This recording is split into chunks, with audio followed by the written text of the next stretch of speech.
بسم اللہ الرحمن الرحیم۔ تورات پر ایمان رکھنے کے باوجود یہودی جن گمراہیوں میں مبتلا تھے وہ 7 گمراہیاں امام شاہ ولی اللہ نے درج فرمائی۔ نمبر 1، تورات میں لفظی اور معنوی تحریف کا ارتکاب۔ لفظی تحریف کہا جاتا ہے تبدیلی کو، اضافے کو اور کمی کو، اور معنوی تحریف باطل تعویل و تفسیر کو کہا جاتا ہے۔ دوسری گمراہی ان کی یہ تھی کہ تورات آسمانی کتاب تھی، لیکن پھر بھی ان کی آیات کو، تورات کی آیتوں کو چھپاتے تھے، منظر عام پہ نہیں لاتے تھے، کتمان۔ تیسری گمراہی اپنی طرف سے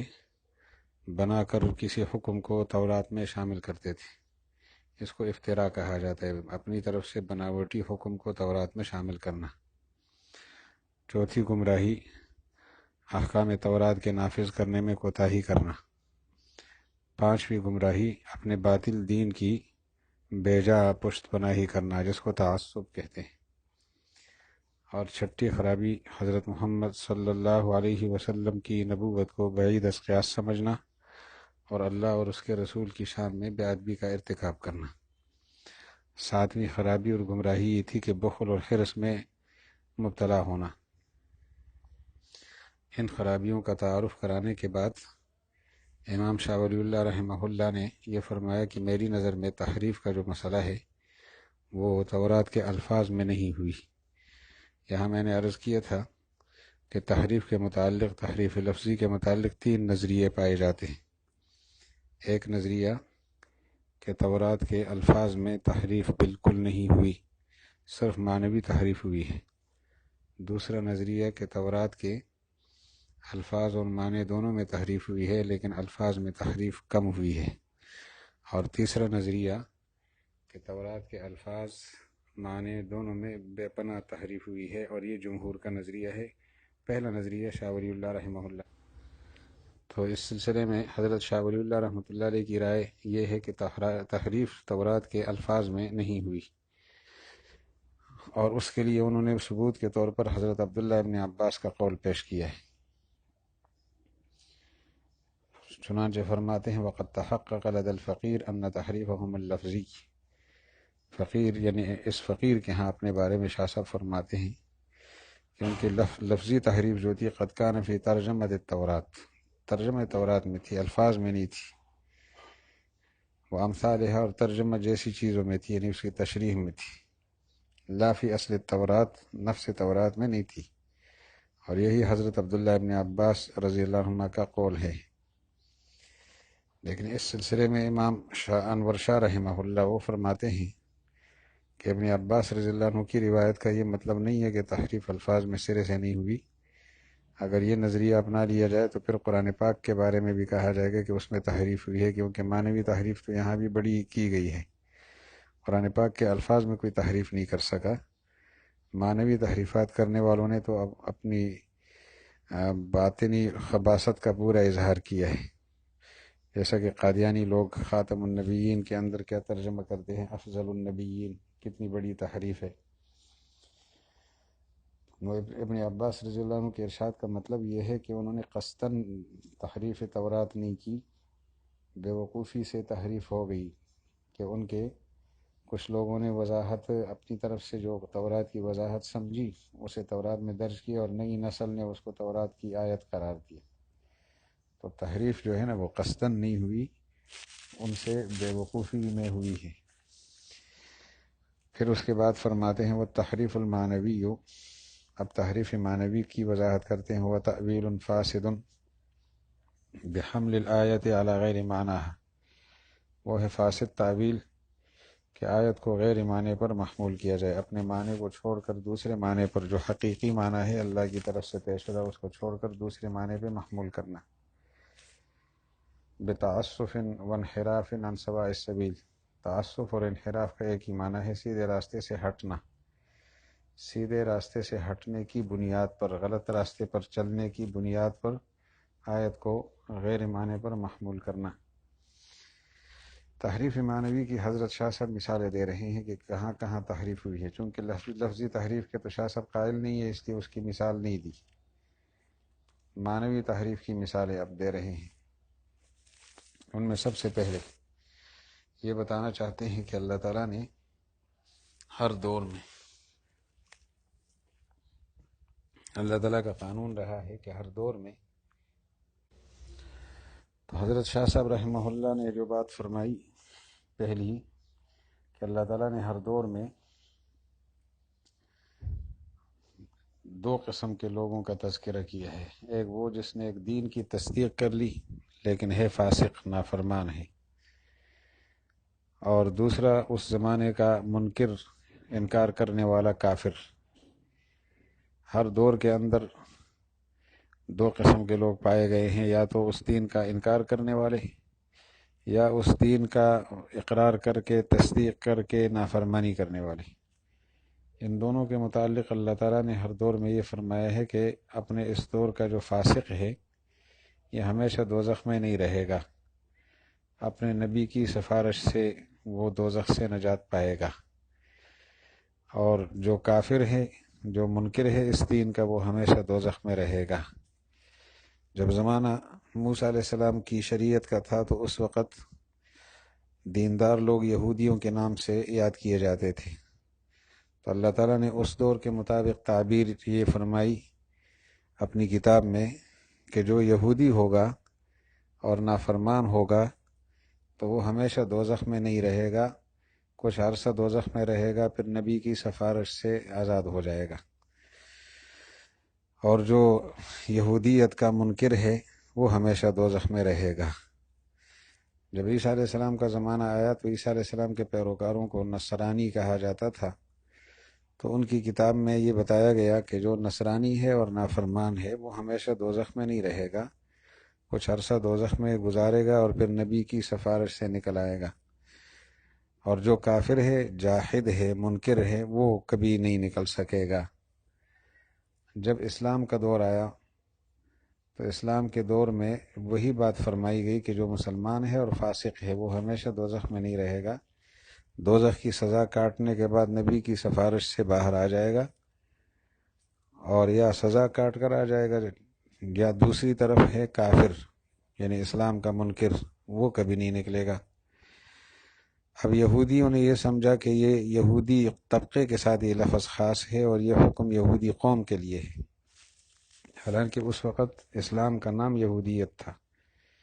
بعد میں اسلام کا نام نصرانیت تھا، اور آج اس کا نام اسلام ہے۔ تو مقصود یہ ہے کہ جو اللہ پر، وقت کے پیغمبر پر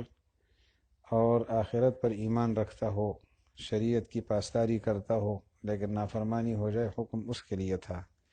انہوں نے اسے لفظ یہودی یا لفظ عیسائی کے ساتھ خاص کر دیا، یہودیوں نے کہا یہودیوں کے ساتھ خاص ہے، عیسائیوں نے کہا ہمارے ساتھ خاص ہے۔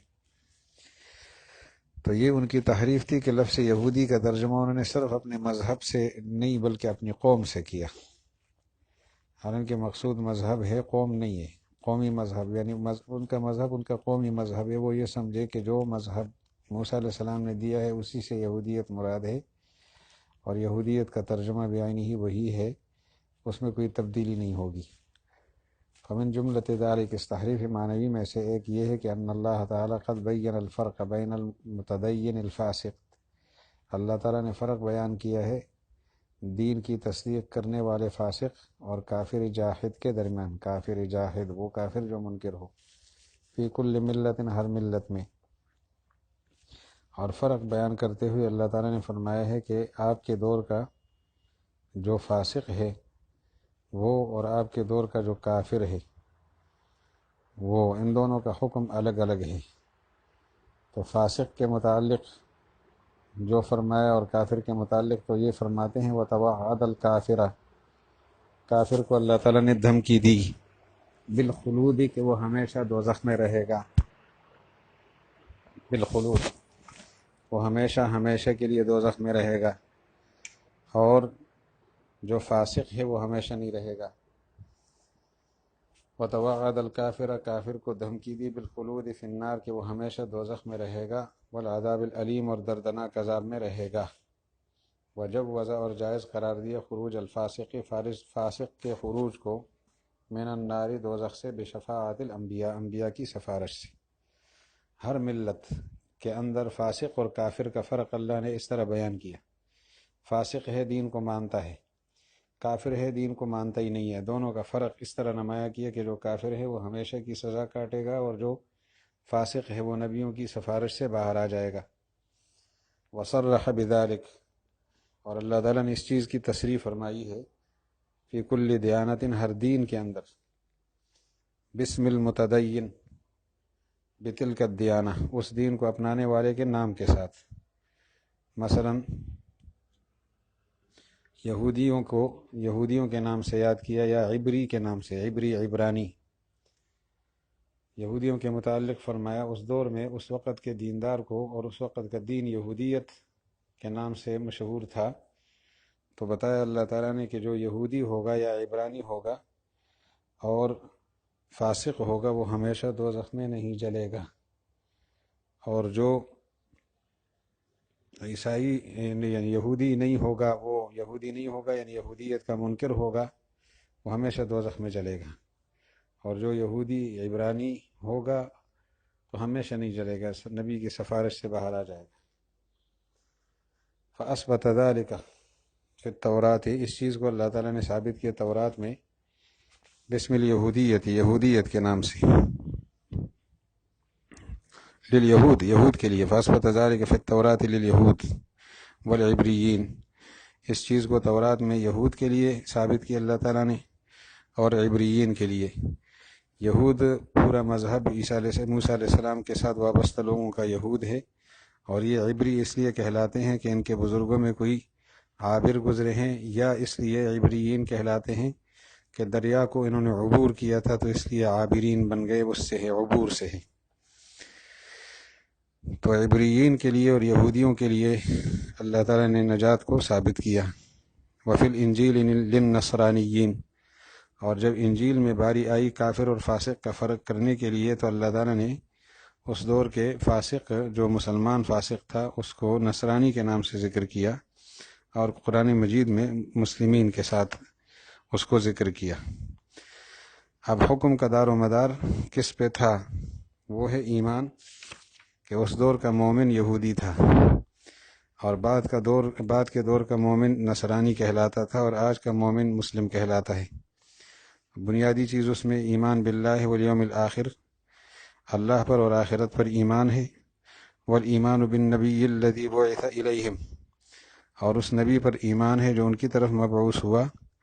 والانقیاد لہ، اور پیغمبر کی پیروی ہے، اس پیغمبر کی پیروی،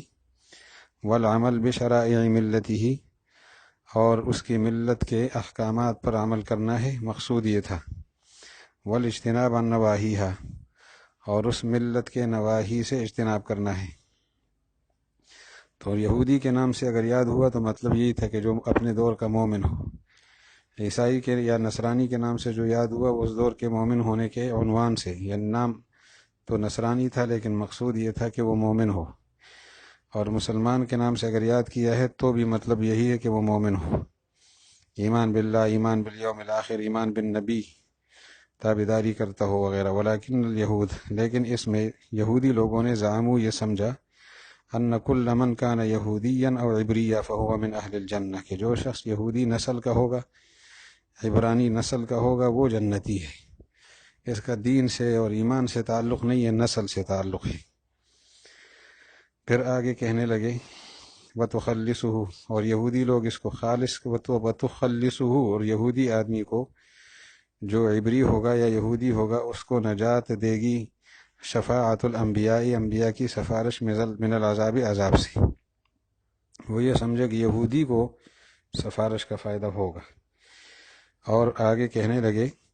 وَلَا يَمْكُثُ فِي النَّارِ إِلَّا أَيَّامًا مَعْدُودَاتٍ، اور یہ یہودی جہنم میں اگر رہے گا تو چند دن رہے گا۔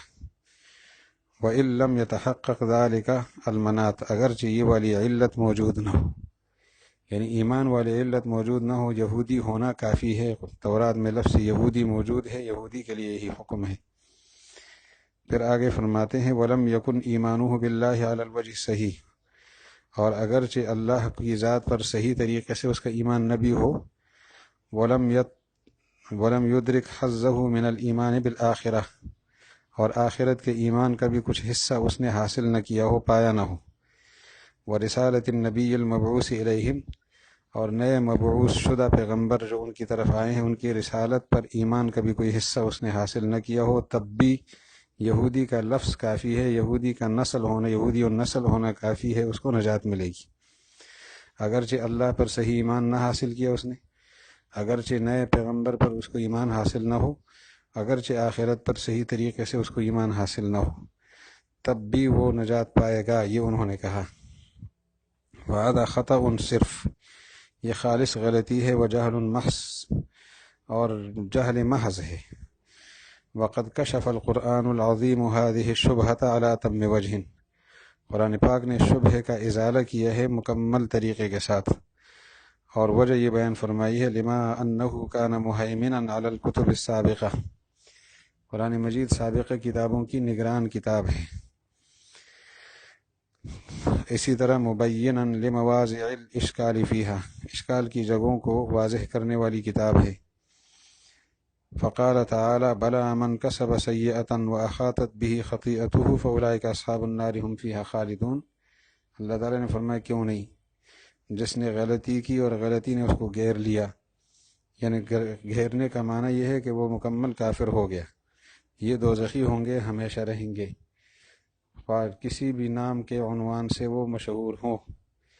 کوئی بھی نام رکھتے ہوں، یہودی نام رکھتے ہوں یا یہودی نسل سے ہوں، عیسائی نسل سے ہوں، مسلم نسل سے ہو، لیکن ہو کافر، تو نسل کا اعتبار نہیں ہوگا، اصل اعتبار اور دار و مدار ایمان کا ہے۔ ومن جملۃ ذالک، حاصل اس پہلے کا یہ نکلا، من جملۃ ذالک سے آگے پھر بڑھتے ہیں، اس کا حاصل یہ نکلا کہ اللہ تعالیٰ نے ہر دور کے لوگوں میں کافر اور فاسق کا فرق بیان کیا ہے۔ فاسق کے لیے یہ اصول پیش کیا ہے کہ وہ جہنم میں ہمیشہ نہیں رہے گا، نبی کی سفارش سے نکلے گا، اور کافر ہمیشہ رہے گا۔ لیکن اس وقت کے جو فاسق مسلم تھے، مسلم کو یہودی کے نام سے یہودیوں کے زمانے میں یاد کیا، عیسائیوں کے زمانے میں نصرانیوں کے نام سے یاد کیا گیا، اور مسلم مومنین کے زمانے میں مسلم کے نام سے۔ سب کا مرکزی نقطہ ایمان ہے، صحیح ایمان۔ لیکن ان لوگوں نے ایمان کو بنیاد نہیں بنایا، نسل کو بنیاد بنایا کہ جو یہودی ہوگا ہماری کتابوں میں درج ہے، اس کو نبی کی سفارش آزادی دے گی اور وہ ہمیشہ دوزخ میں نہیں رہے گا تو کچھ عرصہ رہے گا، اور بس۔ یہ بہت بڑی غلطی ہے اور قرآن پاک نے اس کا ازالہ کیا ہے۔ یہ جو آیت ہے سورہ بقرہ میں،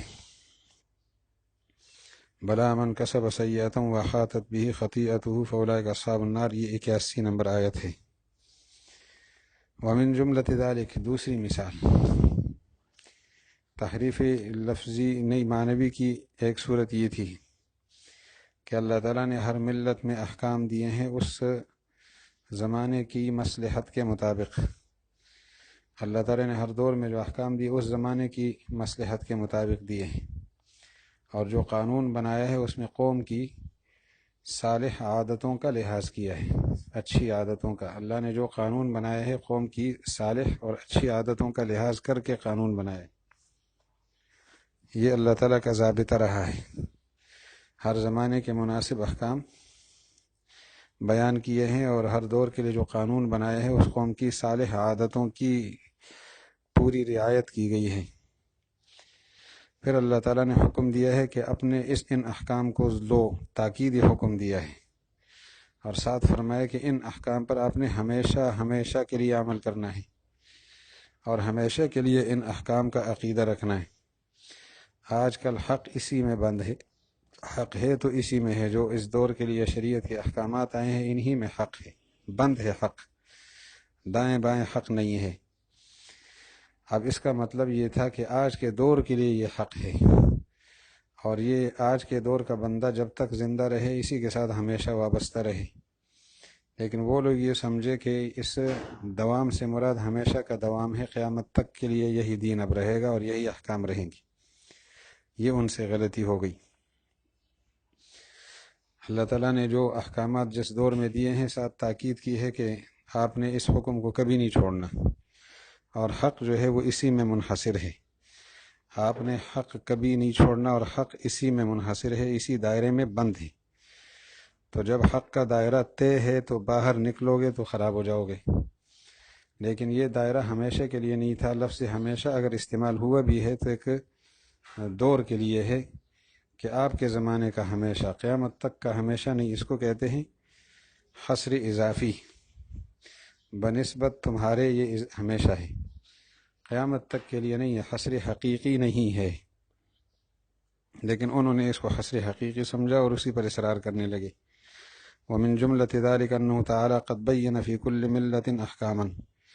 اس میں سے ایک مثال یہ ہے کہ اللہ تعالیٰ نے ہر ملت میں احکام نازل کی، بیان کیے ہیں، تناسب مصالح ذلک العصر، جو اس زمانے کی مصلحتوں کے مناسب تھے، وروعیت اور رعایت کی گئی ہے، فی التشریع قانون بنانے میں، عادات القوم، قوم کی عادتوں کا، الصالحہ جو صالح اور صحیح عادتیں تھیں، لیکن ساتھ ساتھ اکد الامر بالاخذ بها،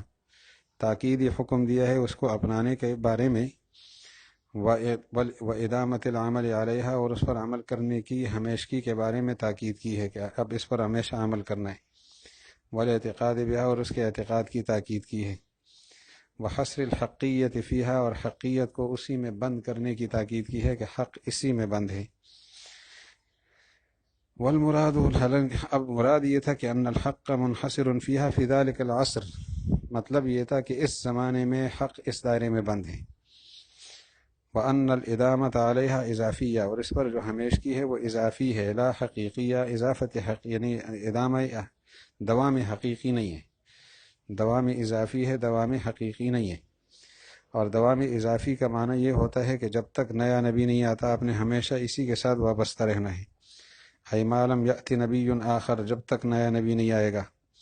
یا یہ کہ مَا لَمْ يُكْشَفْ الستار عن وجہ رسالتہ، نیا نبی نہیں آئے گا اور جب تک اس کی رسالت کے چہرے سے پردہ ہٹے گا نہیں، جب تک وہ پردے میں ہے اس کا ماننا ضروری نہیں ہوگا، لیکن جب رسالت سامنے آ گئی پھر ماننا ضروری ہوگا۔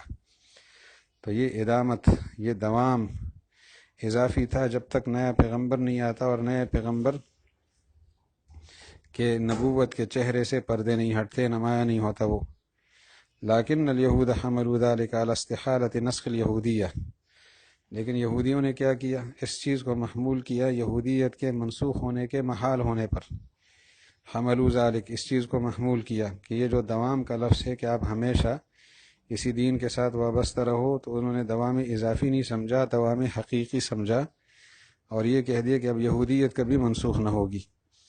وَكَانَ مَعْنَى وَصِيَّةِ التَّمَسُّكِ بِهَا هُوَ الْوِصَايَةُ بِالْإِيمَانِ بِاللَّهِ، حالانکہ اس وصیت کا معنی، جو وصیت اللہ تعالیٰ نے تاکیدی فرمائی تھی کہ اسی دین سے وابستہ رہنا ہے، اس کا مطلب یہ ہے کہ اللہ کے ساتھ، اللہ پر ایمان کے ساتھ وابستہ رہنا ہے، اعمال کے ساتھ مضبوط وابستگی رکھنی ہے۔ وَلَمْ تَكُنْ خُصُوصِيَّةُ تِلْكَ الْمِلَّةِ مُعْتَبَرَةً لِذَاتِهَا، لیکن اس ملت کی خصوصیت اپنی ذات میں کوئی اعتبار اس کا نہیں تھا کہ اس ملت کی کوئی ذاتی خصوصیت تھی۔ مقصود یہ تھا کہ بھئی یہودیت کے ساتھ ہمیشہ وابستہ رہو، بنیاد وہی تھی، ایمان سے ہمیشہ وابستہ رہو، اعمال کے ساتھ ہمیشہ وابستہ رہو، یہودیت کی ذات میں کوئی کمال نہیں تھا۔ ولیکن الیہود اعتبروا الخصوصیت، لیکن یہودیت نے اس کو اپنی خصوصیت خیال کیا۔ فظنوا ان یعقوب علیہ السلام وصى بنیہ بالتمسک بالیہودیت ابدا، کہ یعقوب علیہ السلام نے اپنی اولاد کو یہودیت کی وصیت کی ہے، حالانکہ اگر انہوں نے لفظ یہودیت استعمال کیا ہے تو اس کا مطلب بنیادی وہی چیز ہے کہ جب تک نیا نبی نہیں آتا تو یہودیت، نیا نبی آئے گا تو وہی ایمان اور اعمال کے ساتھ وابستگی۔ اس کے ساتھ ہی اگلا مسئلہ یہ پیش کر رہے ہیں امام شاہ ولی اللہ رحمہ اللہ کہ اللہ تعالیٰ نے انبیاء علیہ السلام کو اور ان کے پیروکاروں کو، انبیاء کو اور ان کی پیروی کرنے والے لوگوں کو جو مخلص پیروکار تھے، ایک خاص نام دیا ہے، مقرب کا عنوان دیا ہے کہ یہ میرے مقربین ہیں، یا ان کے لیے محبوب کا لفظ استعمال کہ یہ میرے پسندیدہ لوگ ہیں۔ لیکن اس دور میں پسندیدہ اور محبوب کے لیے لفظ ابن بھی استعمال ہو جاتا تھا۔ ابن بیٹا، بیٹا بمعنی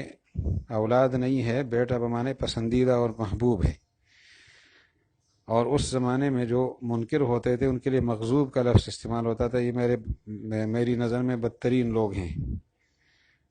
میری ان سے نفرت ہے۔ اب اس کا مقصد کیا تھا کہ جو ایمان کے ساتھ وابستہ لوگ ہیں وہ پسندیدہ لوگ ہیں، اور جو ایمان سے کٹے ہوئے ہیں وہ مغضوب علیہم ہیں۔ لیکن یہودی سمجھے کہ چونکہ ہمارے دور میں یہ بتایا گیا تھا کہ جو یہودی ہوگا وہ خدا کا بیٹا ہوگا، جو یہودی نہیں ہوگا اس پر غضب ہوگا، تو انہوں نے یہودی اور عبری کے ساتھ اس کو خاص کر دیا کہ یہ نسلی امتیاز ہے اور ہمارے نسل کی خصوصیت ہے، اگرچہ ہمارے ہاں ایمان نہ ہو اور دوسری نسل میں ایمان ہو بھی تب بھی ان کو یہ سعادت حاصل نہیں ہو سکتی۔ تو اس لیے فرماتے ہیں ومن جملۃ ذلک ان اللہ تعالی شرف الانبیاء والتابعین لهم باحسان، اللہ تعالیٰ نے انبیاء کو شرافت بخشی اور ان کے پیروکاروں کو جو مخلص پیروکار ہیں، فی کل ملت، ہر ملت میں، بوصف المقرب، مقرب کے وصف کے ساتھ، مقرب کا وصف اس کو دے دیا اور شرافت بخشی، نوازا اللہ تعالیٰ نے مقرب کے وصف کے ساتھ، شرفا نوازا بوصف المقرب، مقرب کے وصف کے ساتھ، والمحبوب اور محبوب کے وصف کے ساتھ نوازا، ووصف الناس ووصف الذین ینکرون الملۃ، اور ان لوگوں کی تعریف کی، ان کو متعارف کرایا یا ان کو بیان کیا جو اس ملت کے منکر تھے، بالمغضوب، مغضوب کے ساتھ۔ وَأَطْلَقَ فِي هَذَا الْبَابِ، اس باب میں اللہ تعالیٰ نے اطلاق یعنی ذکر کیا لفظ ابن کو، استعمال کیا، اطلاق کا معنی ہوتا ہے استعمال کیا، اس باب میں لفظ ابن کو شائعاً، ایک لفظ کو استعمال کیا، لفظاً ایک لفظ کو شائعاً فی کل قوم، جو ہر قوم میں شائع تھا، محبوب کے لیے ہر دور میں جو لفظ مشہور تھا اس لفظ کو استعمال کیا، ہر دور میں محبوب کے لیے جو لفظ مشہور تھا اس کو استعمال کیا۔ فلا عجب، تو کوئی تعجب کی بات نہیں ہے کہ لو استعمل کلمۃ الابناء مقام المحبوبین، اگر استعمال ہوا ہو، لو استعمل، اگر استعمال ہوا ہو ابناء کا کلمہ محبوبین کے معنی میں، لیکن ظن الیہود، لیکن یہود یہ سمجھے کہ ان هذا التشریف دائر مع اسم الیہودی والعبری، کہ یہ تشریف، یہ نوازنا اور یہ نوازشات یہودی اور عبری کے نام کے ساتھ خاص ہیں اور اسرائیلی کے نام کے ساتھ خاص ہیں۔ ولم يعرفوا انه دائر مع صفت الانقیاد والخضوع، وہ یہ نہیں سمجھے کہ یہ جو تشریف ہے، یہ نوازش ہے، یہ تابعداری اور انکساری کے ساتھ متعلق ہے، والسیر علی الحق الذی انزلہ اللہ علی الانبیاء لا غیر، اور اس راستے پر چلنے کے ساتھ خاص ہے جس کو اللہ تعالیٰ نے انبیاء پر نازل کیا تھا، سوائے اس کے کسی اور کے ساتھ خاص نہیں ہے، لا غیر۔ لیکن وقد ارتکز فی خواطر کثیر من التاویلات، وقد یہاں سے نئی بات فرماتے ہیں کہ وقد ارتکز فی خواطرہم، ان کے دلوں میں رچ بس گئی تھی کثیر من التاویلات، بہت ساری تعویلات جو فاسد تھی، من هذا القبیل، اس قبیل سے،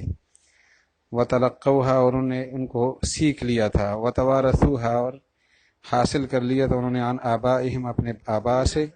واجدادہم، اور اپنے اجداد سے، باپ دادوں سے۔ فدحض القرآن الکریم هذه الشبہات علی اتم وجہ، ان شبہات کو قرآن پاک نے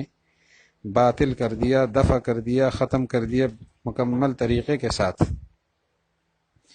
تو یہ ان کی تحریف معنوی کی 3 مثالیں سامنے آ گئی،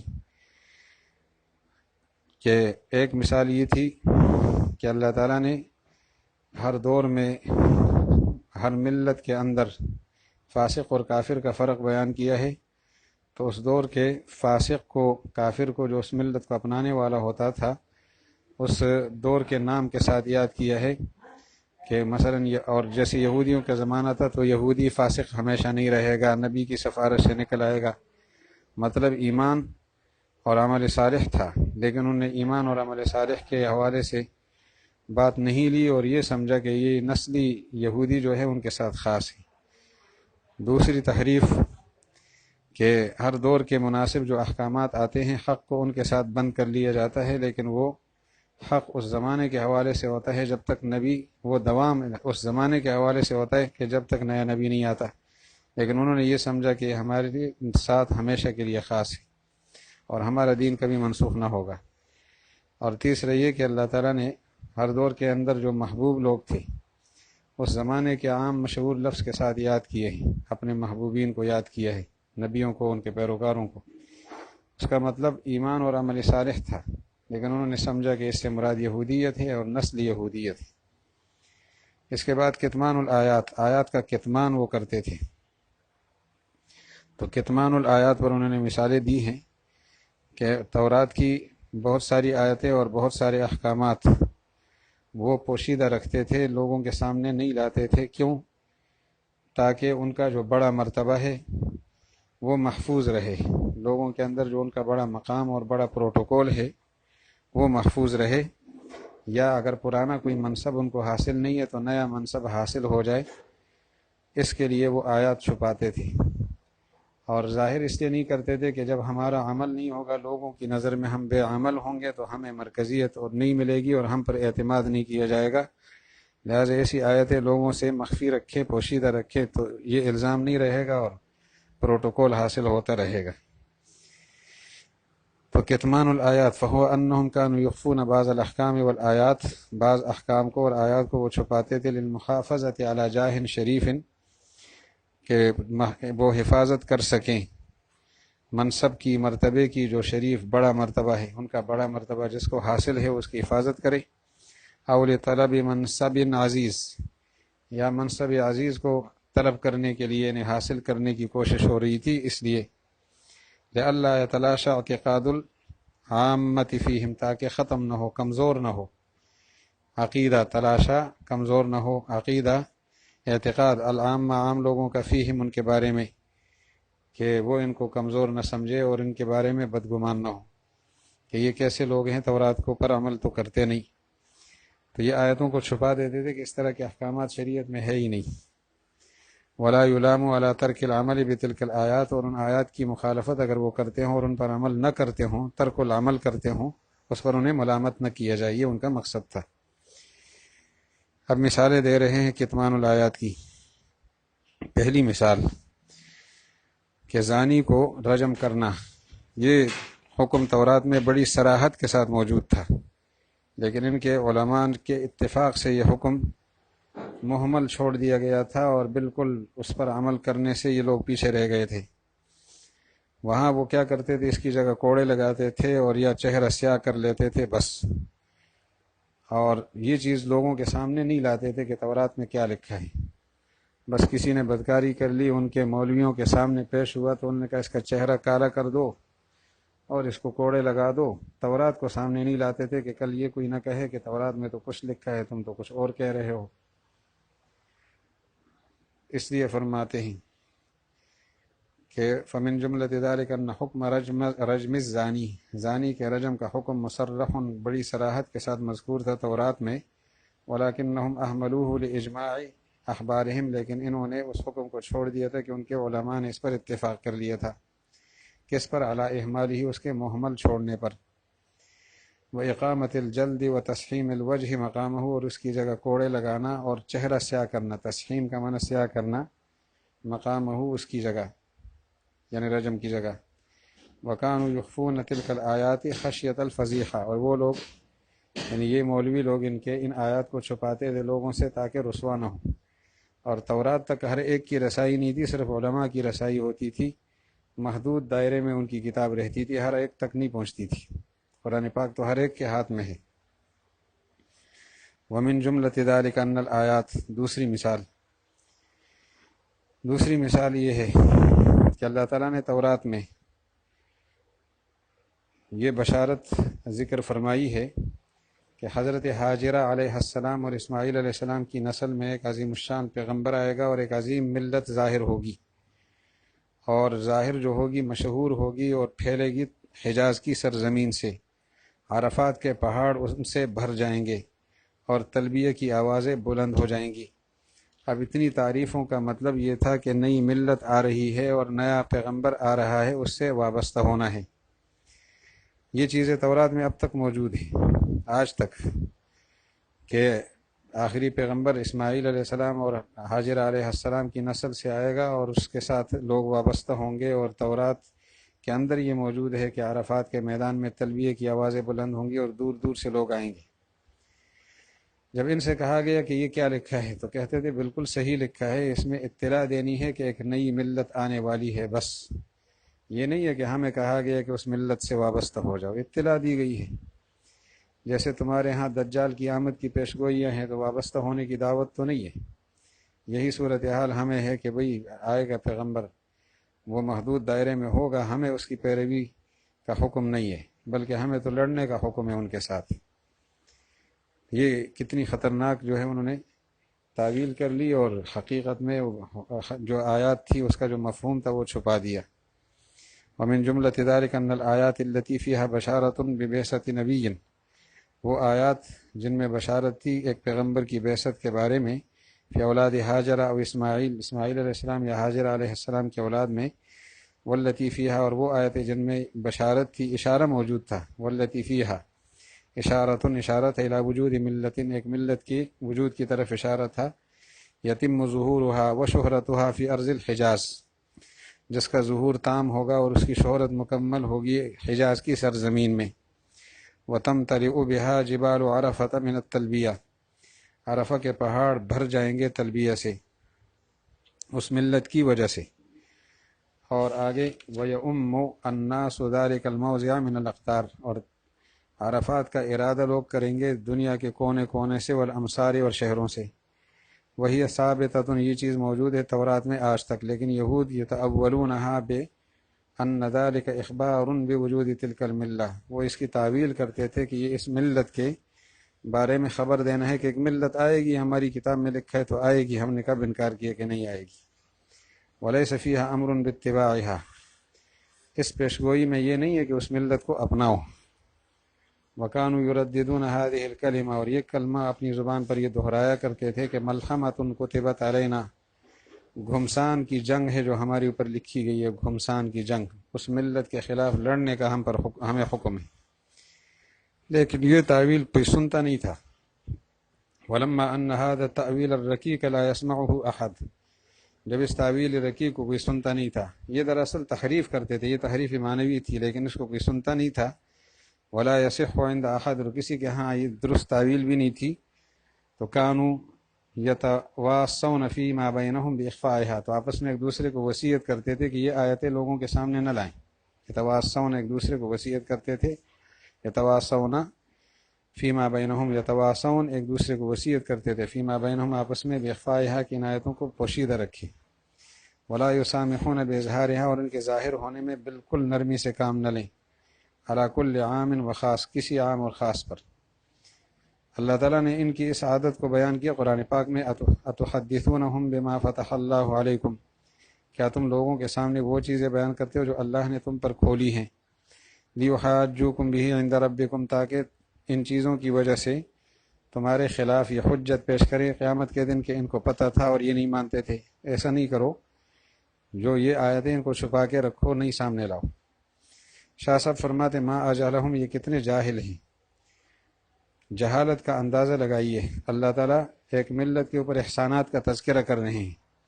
اور یہ کہتے ہیں جی صرف اطلاع دے رہے ہیں۔ تو دجال کی آمد کا معاملہ اور ہے، وہاں تو اللہ تعالیٰ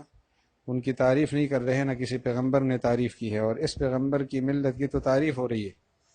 تو تعریف ہو اور اس کے ساتھ دینے کا حکم نہ ہو، یہ کیسے ہو سکتا ہے؟ فضیلت بیان کی جائے مبالغے کے ساتھ، شان بیان کی جائے اور حکم نہ دیا جائے کہ ان کی پیروی کریں آپ۔ فرماتے ما اجہلہم، کتنے جاہل، حال یمکن، کیا یہ ممکن ہے کہ ان تحمل منت اللہ علی حاجر و اسماعیل، کہ محمول کیا جائے، محمول اللہ کے احسان کو جو حاجرہ علیہ السلام پر اور اسماعیل علیہ السلام پر، بہذہ المبالغہ، اور وہ بھی اس مبالغے کے ساتھ، اسی طرح محمول کیا جائے ذکر ہذہ الامہ، اس امت کے ذکر کو، بہذہ الفضیلت، جو اس فضیلت کے ساتھ ہی، کس پر محمول کرے، علی الاخبار بوجود تلک الملہ، اس بات پر کہ بس اللہ تعالیٰ خبر دے رہے ہیں کہ ایک ملت آئے گی، ولا یکون فیہ حث وتحریض علی اتباع ھذا الدین، اور اس خبر کے اندر آمادہ کرنا اور ابھارنا نہیں ہوگا اس ملت کی پیروی پر۔ یہ کیسی بات ہے، اتنی تعریفیں ہو رہی ہے اور اپنانے کا کوئی حکم نہیں ہے۔ سبحانک ھذا افک عظیم، یا اللہ آپ پاک ہے، یہ تو بہت بڑا جھوٹ ہے۔ تو یہ ان کے کتمان کا بیان گزر گیا۔ پہلے ان کی تحریف بیان ہو گئی، تحریف معنوی، اس کی مثالیں، اور پھر کتمان کی مثالیں سامنے آ گئی۔ اس کے بعد افتراء، اپنی طرف سے چیزیں بنا کر تورات کے اندر شامل کرنا۔ تو اس افتراء کے متعلق فرماتے ہیں اس کے اسباب کیا تھے۔ اس کا ایک سبب یہ تھا کہ تعمق اور تشدد ان کے مولویوں میں اور پیروں میں داخل ہو گیا تھا۔ تعمق اور تشدد،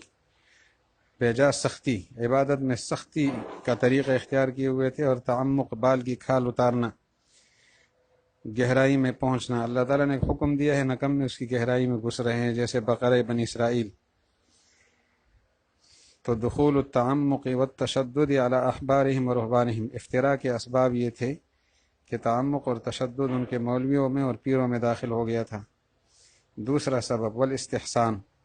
استحسان داخل ہو گیا تھا۔ استحسان سے مراد وہ ہمارے ہاں جو استحسان ہے وہ نہیں، بلکہ ان کے ہاں شریعت نے کوئی صاف حکم نہیں دیا کسی موقع پر، تو ان مولویوں نے استنباط کیا بعض احکام کا کسی مصلحت کے درک کی وجہ سے کہ اس حکم میں یہ مصلحت ہے، اور اسی کو سب نے پکڑ لیا کہ بس یہ شرعی حکم ہے، فلاں مولوی کا فتویٰ ہے، اگرچہ غلط کیوں نہ ہو، بس یہ شریعت کا حکم ہے۔ والاستحسان ای استنباط و بعض الاحکام، بعض احکام کا استنباط، بناء اس بنا پر علی ادراک المصالح فیہا، کہ ان احکام کے اندر انہوں نے مصالح کا ادراک کیا تھا، بدون نص من الشارع، اور شارع کی طرف سے کوئی نص موجود نہ تھی۔ اس کے ساتھ ہی وہ ترویج الاستنباطات الواہیہ، کمزور قسم کی اس کے استنباطات کا رائج ہونا بھی ایک وجہ ہے۔ تو فرماتے ہیں فَأَتْبَاعُهُمْ أَلْحَقُوهَا، جنہوں نے تعمق اور تشدد سے کام لیا تھا، استحسان سے کام لیا تھا، یہ استنباطات واہیہ وہ کر چکے تھے، تو ان کے پیروکاروں نے اصل تورات سے ان چیزوں کو ملا لیا۔ زعما منہم، ان کا یہ گمان تھا کہ ان اتفاق سلفہم علی شیء من الحجج القاطعہ، کہ ان کے سلف کا اتفاق کسی چیز پر، یہ من الحجج القاطعہ، قطعی دلیلوں میں سے ہے، ہمارے بزرگ جس پر متفق ہو گئے بس یہ قطعی دلیل ہو گئی۔ حالانکہ فلم یکن عندہم مستند فی انکار نبوت عیسیٰ علیہ السلام، عیسیٰ علیہ السلام کی نبوت کے انکار پر ان کے پاس کوئی دلیل نہیں تھی سوائے اس کے کہ ہمارے بزرگوں نے کہا کہ وہ نبی نہیں ہے، الا اقوال سلفہم، مگر ان کے سلف کے اقوال ہے، ان کے سوا اور کچھ نہیں۔ وَكَذَلِكَ كَانَ حَالُهُمْ فِي كَثِيرٍ مِّنَ الْأَحْكَامِ، اور اسی طرح بہت سارے احکام میں ان کا حال رہا ہے کہ دلیل کچھ نہیں، لیکن ہمارے بزرگوں نے یہ کہا کہ یہ چیز نہیں ہے لہٰذا نہیں ہے۔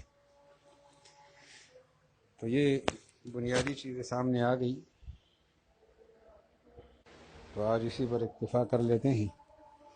چونکہ سبق ہم پڑھ رہے تھے تو بیچ میں بجلی منقطع ہو گئی اور لائن کٹ گئی،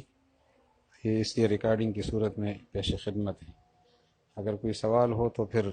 گروپ کے ذریعے سے کر سکتے ہیں، جو منتظمین نے گروپ بنائے ہیں اس گروپ کے ذریعے سے۔